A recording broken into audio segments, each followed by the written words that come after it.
Yo, yo, yo, welcome back. Technical Tuesdays, episode number 2. Man, hey, something must be up if I'm over here dropping content. And I'm letting y'all know right now, markets are back. We're in the pre-parabolic, pre-bullish phase that we're going to, just what we just witnessed a couple months ago. Actually, it was like a year or two ago. We're back. And these are the pre-phases where you want to get into, take advantage of, so you can take profit at the highs and not get in at the highs or the tops, which a lot of you did, a lot of people did, but it's okay. I did it my first round back in like 2016, 2015, 2016. We've learned from the mistakes, and if you follow my last bull run, you'll understand that we definitely learned from mistakes and we made a lot of money last run.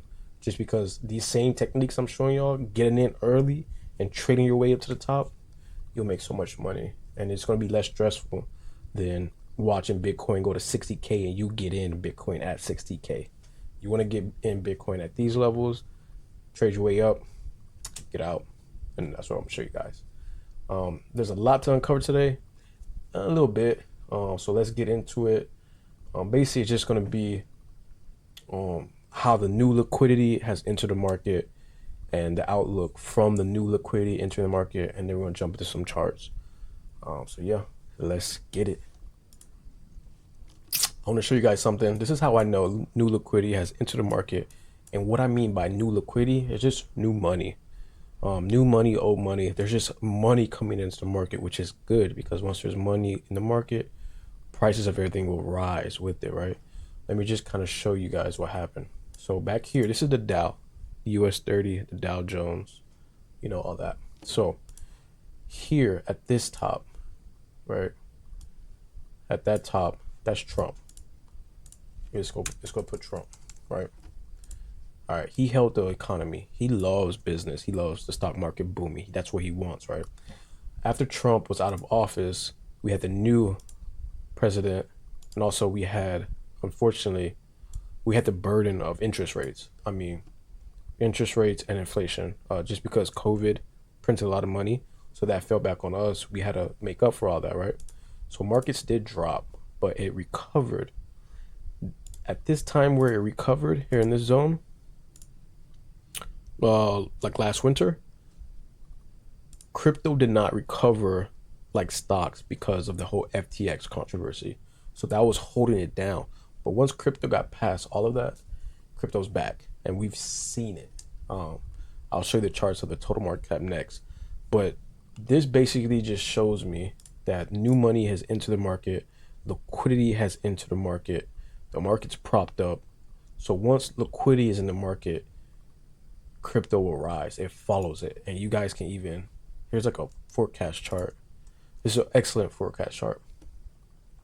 Once money enters this market, once liquidity enters the market, once the government takes on all the debt that it needs to, because we're about to go into a bank crisis. I can already see it. So once we're going to a bank crisis, what that means that banks are going to need bailouts. Banks are going to need the government to come in and take on their debts, take on their assets, which is fine because, I mean, what happens when government does that? It prints money, right? So it's just more liquidity into the market. So once markets rise off of this liquidity, as you can see in the chart, it goes up. So once liquidity enters the market, price goes up, crypto is going to go up. So it's good for crypto, is what I'm saying. Once you understand macroeconomics like that, understanding these charts and predicting price action, it becomes a little bit easier. That's why I'm always preaching, try to understand a little bit of economics. It's not hard, but as you're tuned in to the industry, as you're tuned into what's going on, you'll get luckier and luckier, and then you just become better at what you're doing. So yeah, my little 2 cents up on that. But yeah, so new liquidity in the market, so I'm expecting prices to continue to go up. Parabolic crypto probably sometimes next year, after the halving. That's another key takeaway too. And what happens next? What's going to happen next year? The halving. What happens after every halving for Bitcoin? Price goes up, right? Now there's going to be turbulence and volatility from now and then, as we expect. But always know, like, price is getting ready to go up. So now it's time to start game planning, our macroeconomic strategy, our bigger strategy, ideally, right?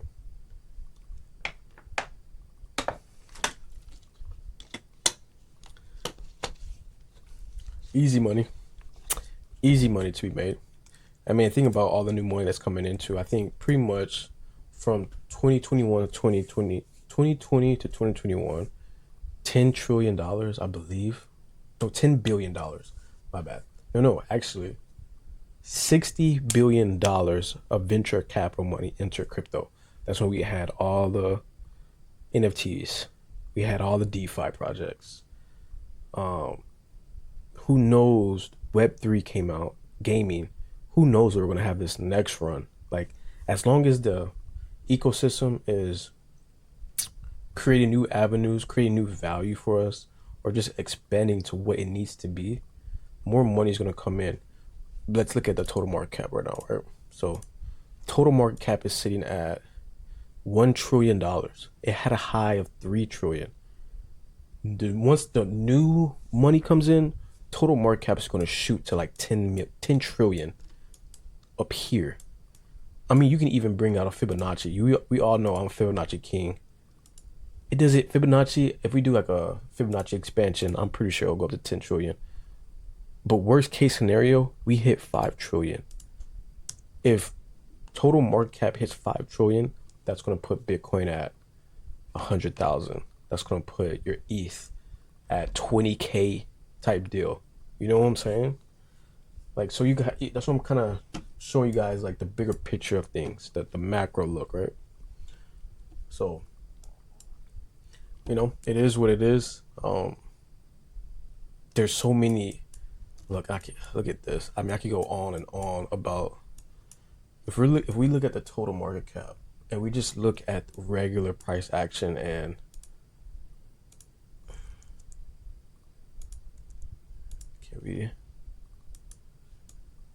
this is total market cap, right? Now let's look at price structure.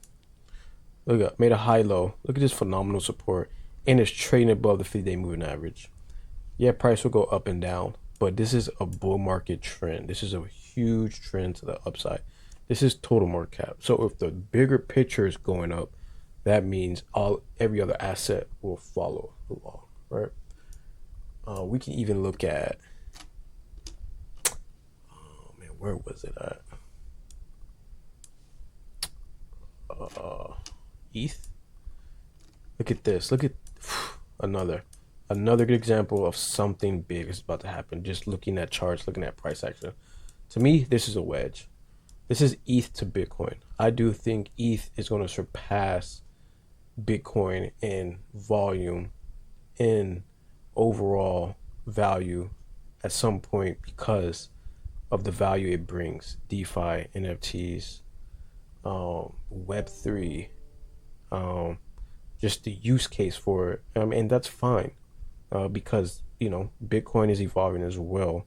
It doesn't always have to be Bitcoin, but it will be Bitcoin always leading the way. But I do think ETH is going to surpass Bitcoin from this chart soon. There's just too much value ETH brings, So once you can identify trends like this, to me, it's telling me, yo, something big is about to happen. Get ready. It's almost time, right? I was looking at another chart as well. Oh, yo, look at this. Solana.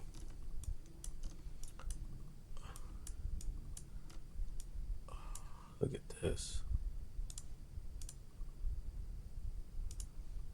Solana is getting ready to make a move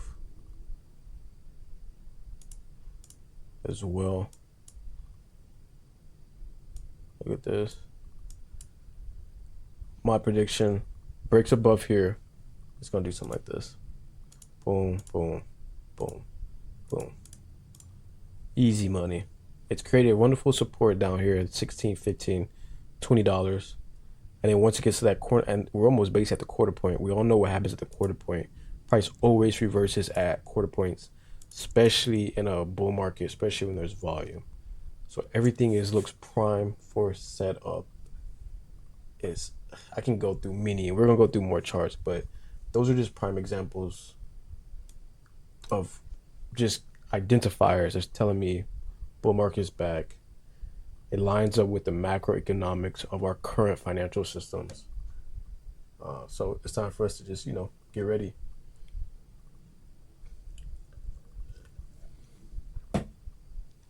Easy money.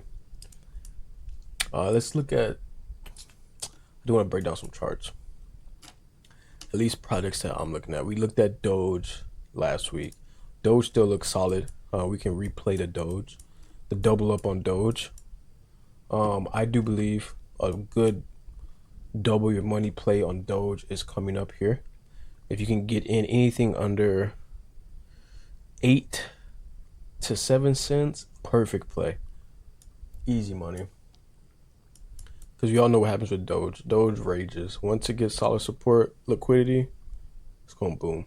So if you want to replay the double up, this is all I'm waiting for. Where is this? I'm waiting for Doge to come up, break these highs, come back down off the 50 SMA, and make its way to 20 cents, right? Easy double up on Doge if you want to put out your calculator. We got a lot over here. Pull out the calculator. A good way to do it is, let's say you get in at 7 cents, right? 7 cents. Actually, we want to do, let's say we want to invest 1,000 divided by 0.07. It's gonna be 14,000 Doge, right? And you get out Doge at 20 cents, right? You turn your 1,000 to 2,800. More than half, right? More than double. Easy money. I mean, that's ideal to me. Same thing with even, we go back to Solana. I really like Solana. If you want to look at the bigger picture, look at the bigger picture. Look, we can even go from bottom to top. Fibonacci is not even respected right now. Imagine once Fibonacci is respected, once it gets into this golden zone, or not even this. See, you want to get into Solana before it gets in this zone, because once it gets in this zone, it's going to just take off like this. You're going to see candlesticks just going from boom, boom, boom, boom, boom. It's better to get in here, trade your way up here, take profit, maybe get scale back in, and then easy money. Now, short term, let's look at short term Solana. All right, we can even just break it down to like a 1 hour. You know what I'm saying? Easy 1 hour. All right, can y'all see that? All right, boom. All right, right now it's at local resistance. Easy.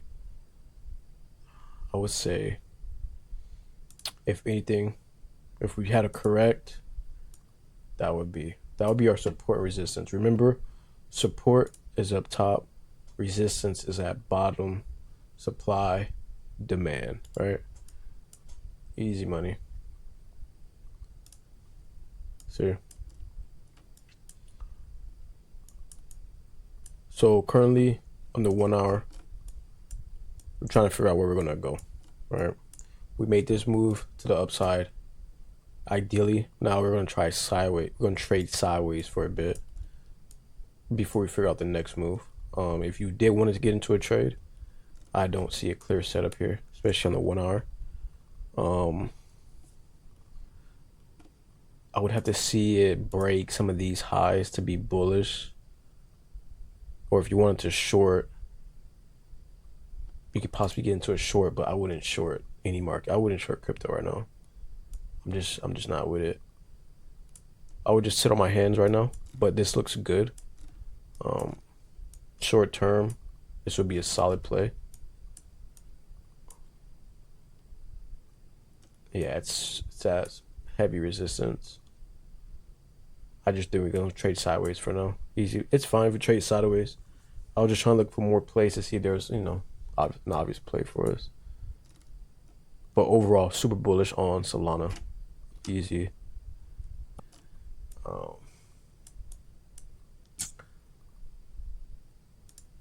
Let's see. Another token I am bullish on is ACH. Boom. Just because they have really good partnerships and they're backed by BNB, Binance. But technically, it's not necessarily the best thing because Binance isn't a lot of heat these days. But Alchemy Pay helps with on-ramping clients to purchase crypto, make crypto transactions, which is really good because we need on-ramps for the next bull market. I do believe on-ramps is going to be key to the next bull market because we're going to have to onload and offload a bunch of liquidity. So just keep that in mind. Short term, this looks like a solid play to me to the upside.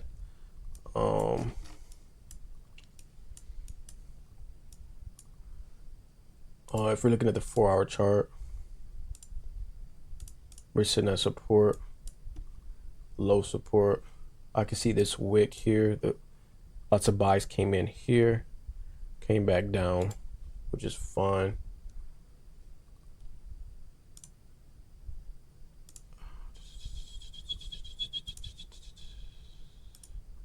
Easy money.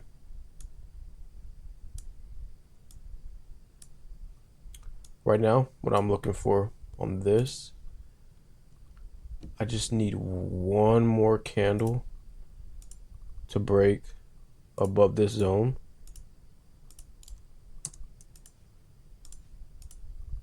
A break 20 cents and let this SMA come down a little bit further, and I will smash buys. I'll get a buy and write this thing 20 cents at least to these highs as a day trade, 30 cents. But we're still waiting on some confluence. What's happening now? It's just trading sideways, but it's getting ready to make another move, up or down. My opinion, up. Because always remember, after a big drop or a big gain to the upside, it'll trade sideways. All right. On a macro outlook for ACH, let's see. Yeah, super bullish. Just because look at this. So once an asset trades like this sideways for an extended amount of time, it has to make a move to the upside or downside. So this asset made a move to the upside, broke multiple market structures. Now it's retracing. Now it's gonna make it or break a zone in a 764 zone. So like I said earlier, I'm waiting for it to get to like what, 20 cents, and just above that zone, that's your golden zone. I mean, there's a reason why I didn't even look at this before, but see, that gives me more confluence now. If price is in my golden zone, especially trading above this 50 SMA, I'm ready to go. I'm smashing buys, you know. The more confluences you have, the more it's just going to be a stress-free trade. And I'm glad I just saw that because now I'm a little bit more happy, you know. I can probably make some good money here in the next couple of days. I'm not going to lie. So I'm glad I saw that, guys. I definitely want to keep this video short, under 20 minutes. We're at that 20-minute mark. But yeah. That's my plays coming up here soon. As volatility picks up, we'll get in the nitty-gritty for sure. But for now, this is a good outlook. Definitely rewatch this video, try to learn something. If you got any questions, drop them in the comment section or reach out to me in the Discord channel. Hope you guys enjoyed this one. I'll see you in the next one. Peace.